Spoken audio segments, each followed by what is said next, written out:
یہ سوال جو تحریری طور پر آیا کہ امام مالک رحمۃ اللہ علیہ جو ہاتھ چھوڑ کر نماز پڑھتے تھے وہ اس وجہ سے پڑھتے تھے کہ انہیں بنو امیہ کے حکمرانوں نے مارا تھا، جس کی وجہ سے ان کے بازو اکھڑ گیا اور پھر اس لیے وہ باندھ نہیں سکتے تھے۔ یہ باتیں ایسے لوگ کرتے ہیں جن کو علم کی ہوا بھی نہیں لگی، بالکل وہ علم سے کورے ہیں،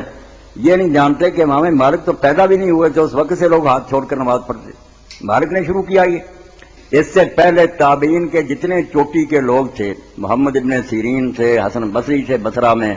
ابراہیم نخعی امام ابو حنیفہ رحمۃ اللہ علیہ کے دادا استاد ہیں کوفہ میں، سعید بن مسیب تھے وہ مدینہ میں، ان سب کے آثار جو ابن عبد البر نے تمہید میں نقل کیے کہ سارے تابعین ہاتھ لٹکا کر پڑھتے تھے، اس وقت امام مالک کا نشان بھی نہیں تھا۔ اور عبداللہ ابن زبیر رضی اللہ عنہ صحابی، ان کا مصنف ابن ابی شیبہ میں ایک الگ باب ہے کہ وہ لوگ جو ہاتھ چھوڑ کر نماز پڑھتے، اس میں حضرت عبداللہ بن زبیر ان کا صحیح سند سے ہے کہ وہ بھی ہاتھ چھوڑ کر نماز پڑھتے تھے۔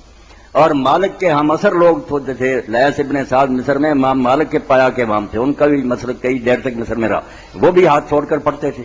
شام کے امام تھے اوزاعی رحمۃ اللہ علیہ، وہ کہتے تھے دونوں باتوں کا اختیار ہے، نمازی باندھ لے یہ چھوڑ دے، اس لیے مالک بیچارے کا یہ تنا نہیں، جرم نہ ان نے اس لیے چھوڑے ہیں، ان سے تو مسئلہ پوچھا گیا، صاحب پوچھا ان سے، المذبنہ جو ہے نا جس پر فقہ مالکی پر لوگ عمل کرتے، موطا پر نہیں کرتے۔ اکثر ہمارے لوگ کہہ دیتے ہیں موطا میں مالک نے روایت لکھی ہے کہ ہاتھ باندھنے چاہیے، موطا ہے روایتوں کی کتاب، جو ملی بیان کر دی کہ فلاں یہ کہتا، مگر فتوے کون سے ہیں امام مالک کے؟ وہ المذبنہ۔ آخر عمر میں ان کے شاگردوں نے پوچھا کہ امام اس بارے میں کیا ہے، اس کی شرح مالکیوں نے کی، اس پر چلتے، اس نے پوچھا کہ ہاتھ باندھنا بہتر ہے چھوڑنا، تو امام نے فرمایا چھوڑنا میرے نزدیک زیادہ اچھا۔ فتویٰ دیا انہوں نے، ہاتھ ٹوٹے ہوئے نہیں تھے۔